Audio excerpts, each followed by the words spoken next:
Hello, welcome to this week's COVID-19 Zoom Kata seminar series. Tonight's kata is Heian Nidan. The Heian katas were created by Sensei Itosu, one of Sensei Funakoshi's chief instructors, and they were inspired by or directly derived from different parts of more advanced katas. They were created to make easier exercises for beginners to be introduced to karate. Heian Nidan is quite a bit more complex than Heian Shodan and intricate. It introduces kicking techniques. It introduces augmented block. It introduces reverse blocking techniques, among other things. As we do in all our videos, we will do the kata together to my count, and then I'll get into the analysis.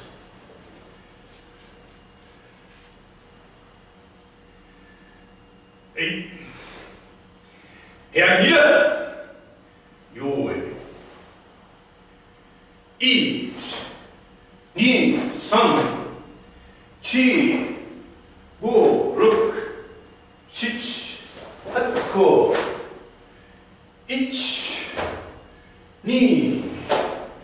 7、8、9、1、2、3、1、2、3、4、5、6、7、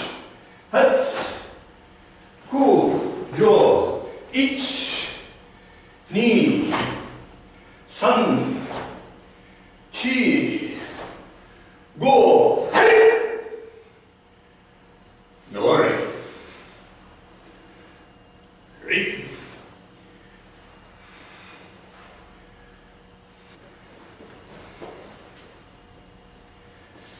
Okay. First move, Heian Nidan.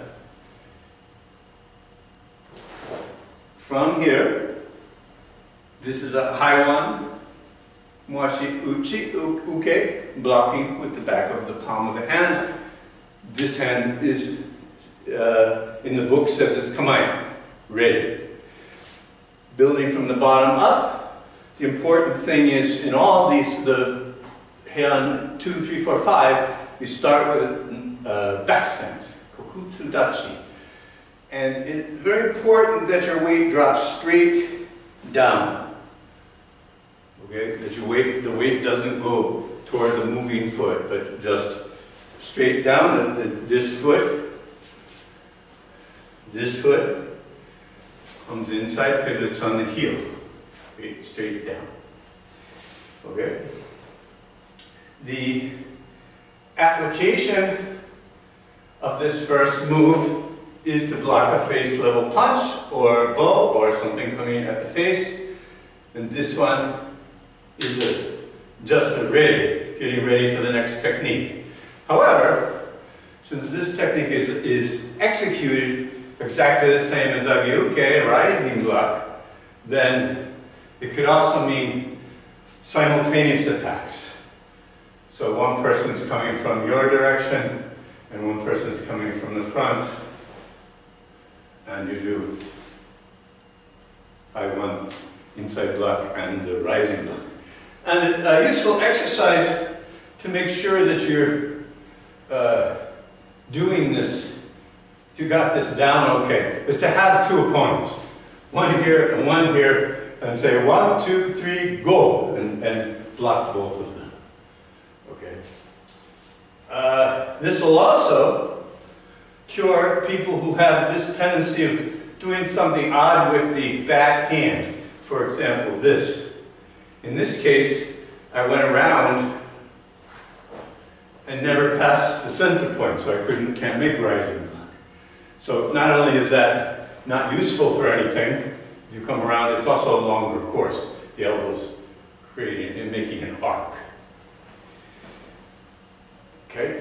So first move here, second move, this one is Nagashi Uke, this one is Soto, Muashi, Uchi. Roundhouse strike. Then punch to lower ribs. So opponent comes and punches. He punches again. You block the face punch or stomach punch. And you come across, blocking the punch, coming across with the right hand and striking the elbow so that you're incapacitate the opponent that way. Next technique, break the elbow. Next technique, opponent, either this is just a punch to the ribs, or opponent is punching and you slide your fist inside his punch as you punch. Or, if you're too close to the opponent, if you're too close in the application, this could be bottom fist strike to the ribs. So it depends on where the opponent is, what exactly the bunkai is. Okay. So we have the mirror image. Then the other side. Important thing is complete shift of the weight to the back foot. Then go again. Okay. Next, we take an adjustment step, pull back to here, looking at the opponent, make kyage and the back fist strike, then knife hand block again. Again, building from the ground up. The important thing about adjustment steps is what you're trying to do is bring your supporting leg under your center of gravity. So this is not a half step. Some people call it half step. Not in this case. It's less than a half step because all you have to do is bring it here and you're under your center of gravity because it's coming from back stance. Okay? So, it's probably a mistake when any of the instructors say half step, because it doesn't really mean that. It's only a half step if your stance is 50-50, then it would be half step. But if you're adjusting from front stance or adjusting from back stance, it's not a half step. From back stance, about a third of a step. So it's better to just call it an adjustment step. Okay, this set of techniques, the books, for every kata, the books say that you are simultaneously striking to the temple and kicking to the ribs. But this is really hard to do because if you can hit the person in the temple, his body's about here, there's hardly any room to kick. Okay, so when the bunkai is usually demonstrated that this technique is blocking a face punch coming in, perhaps the right hand, this way, blocking a face punch, striking either to the ribs or up under the armpit with side snap kick, then facing the opposite direction.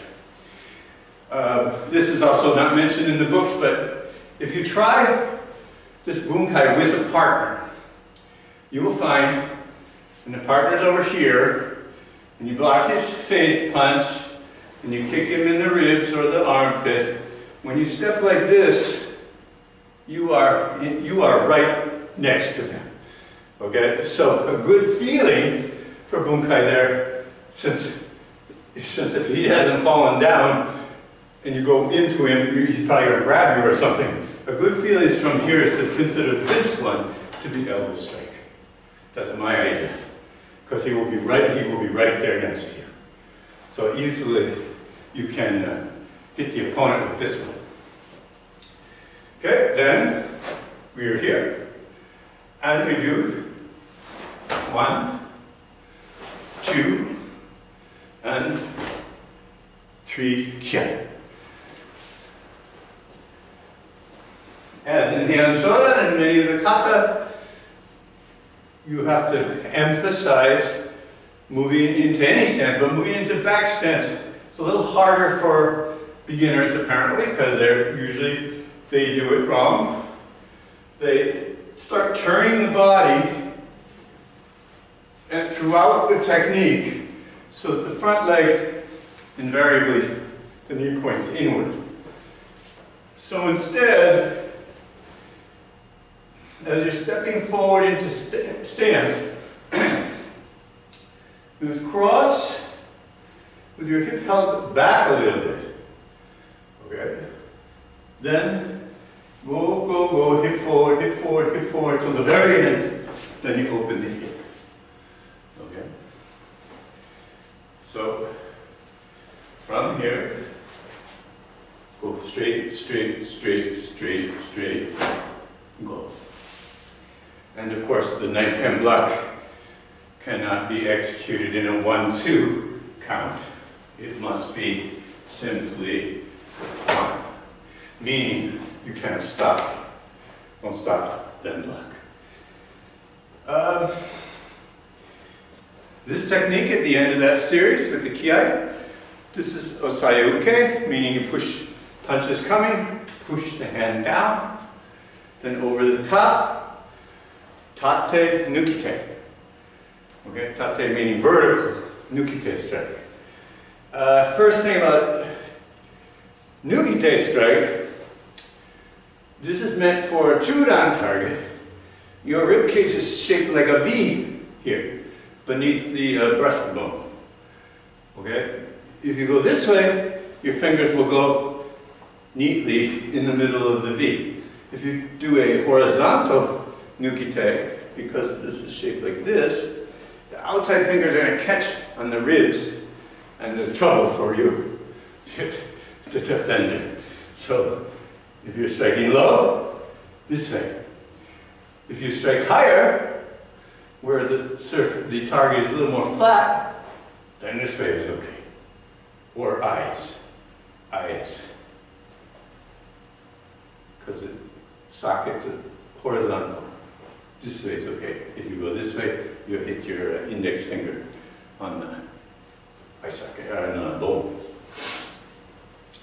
Okay, the mistake that people make, and some of them are black belts, and they were taught wrong, and they just haven't ever thought about this. You cannot go 1-2.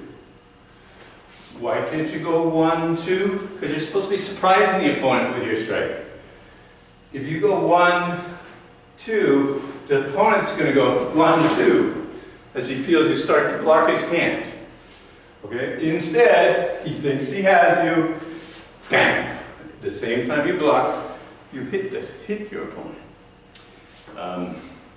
Another tip to help you do this more smoothly is, well, first, lots of people make this mistake. They go like this and the elbow rises. And now this nukite becomes the high jump. We've got to go up over the hand. But instead the elbow should be the pivot point, and you're pushing the punch down. So this is coming, should clear easily from chudan position. Okay? Second, don't turn the hand over, nukite hand over too quickly, because you're going to catch your little finger on your own hand.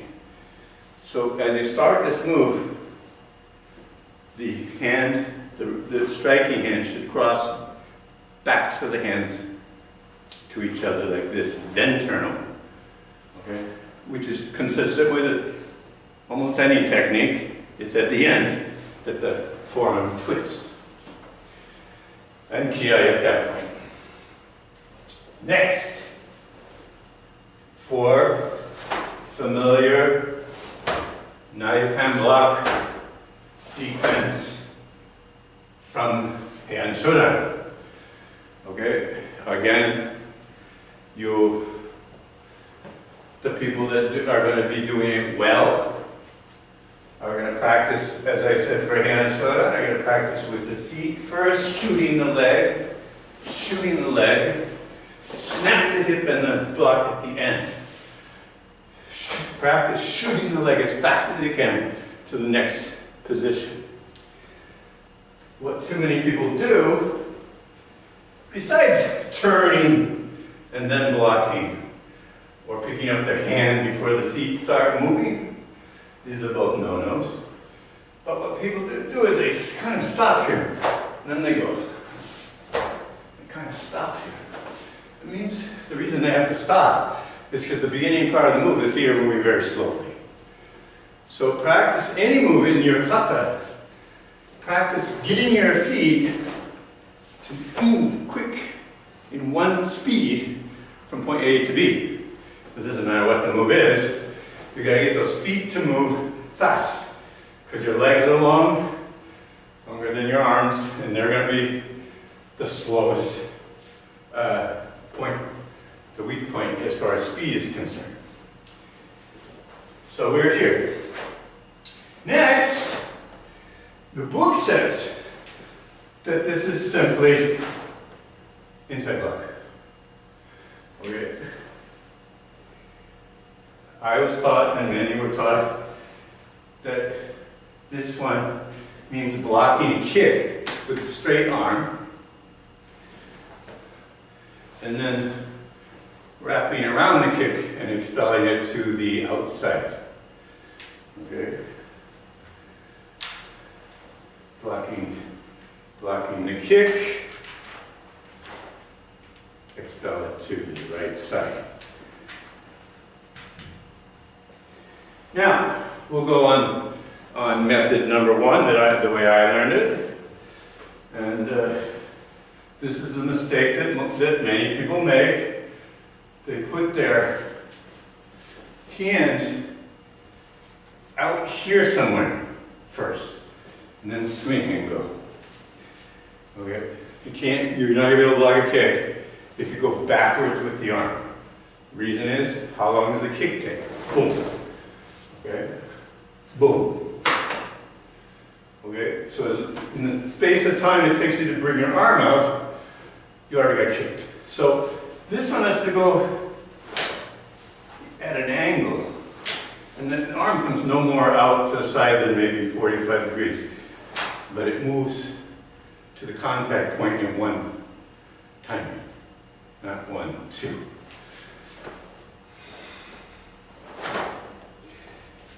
This Gyakuhamni means the hip is twisted beyond center.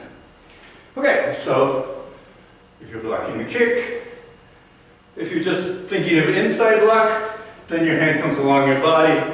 You don't have to worry about blocking the kick, because you're blocking a punch more likely. So maybe that's just easier, not so much to think about. But make sure if you're blocking the kick that you get that arm around quick. Next technique. Maigiri, reverse punch. Simple, basic techniques, but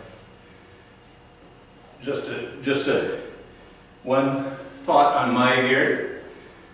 First, in all of the kata, except for one exception in unsu, in all the kata, the front kicks are relatively short. They are defensive kicks. They're not really attack kicks. Not like you see in the tournament where somebody gets their hip way into the technique. That's if you need to make distance. But in this case, opponent's much closer to you in self-defense scenario. It's shorter and lower kicks. This is more consistent with the original Okinawan interpretation. But one thing you got to check with your kicks, because about 1 in 4 or 1 in 5 people do this. They kick. And then the knee rises up on the way back. So instead of pivoting the fulcrum of your knee, you're kicking and then pulling the kick back. It doesn't really pull back. It's kind of using using the natural elasticity of your muscles. An important thing, if you want it to be quick, is that that pivot point doesn't move. Once you get to this point, that pivot point, you've got to stay in the same spot.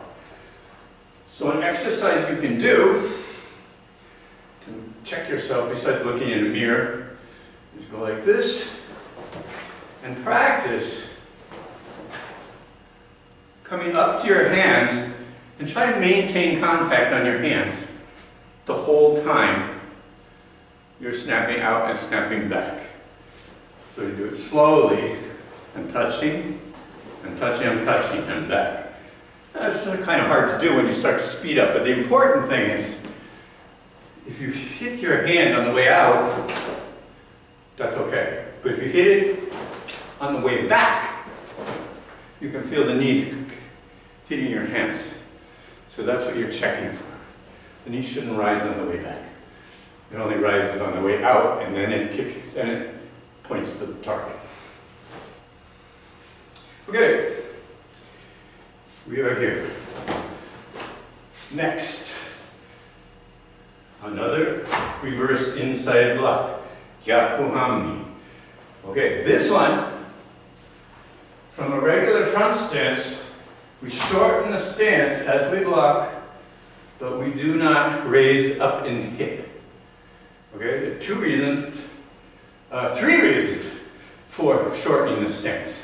First one is, it's hard to make Gyakuhamni in a long stance. So you need a shorter stance to turn your hip past center.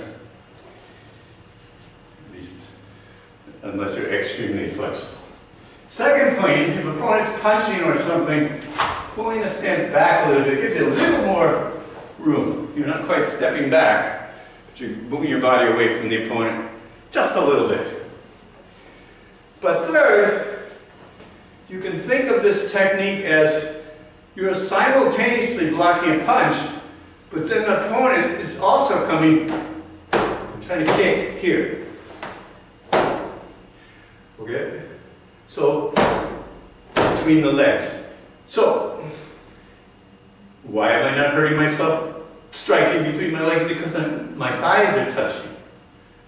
Okay? In Gyakuhamni, your thighs completely come together. So this stance protects your groin area. Okay? So think of it, when you do it, think of it, you can test yourself. Test yourself. Okay, I'm okay. A little wider, oh, not so good. Okay, that kind of feeling. Okay, so we're here. Little shorter stance, another kick, and punch. Then, Morote Uke, augmented block. Because we're doing two hands, a lot of people get even more bound up on this one. But it's no different than any other technique. Your feet, make sure your feet are traveling quickly throughout, and your arms have to go very quick, whip quickly to catch up. In the old days in Okinawa, and it extended into maybe the 50s, people did knife hand block this way,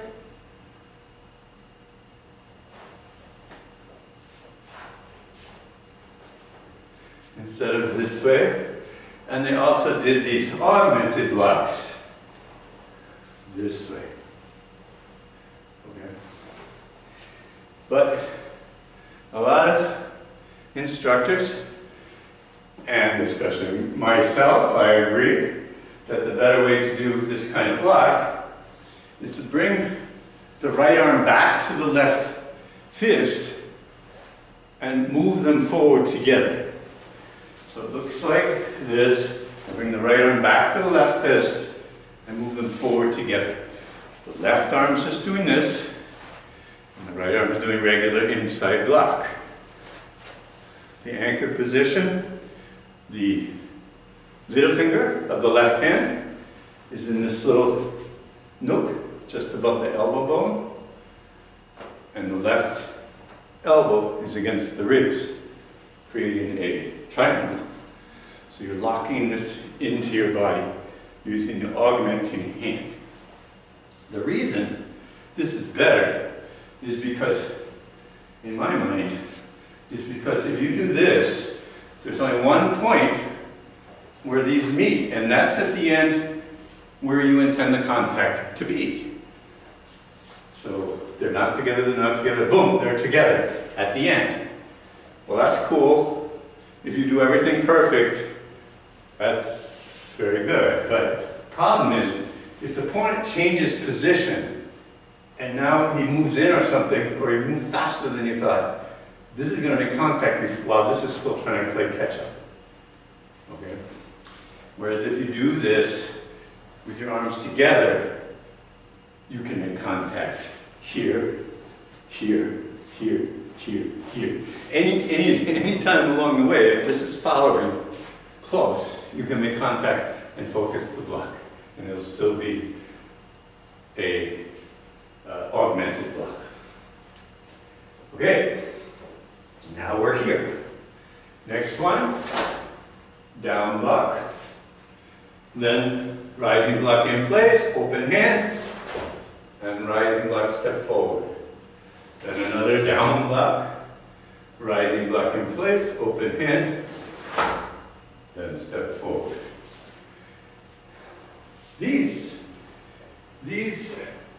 The application is the same as Heian shutdown. You are blocking the punch. You're grabbing the wrist with the thumb downward. When you come up under the elbow with the rising block, so it's this way. And if you do this fast, you're going to break the elbow. Same as Heian shutdown.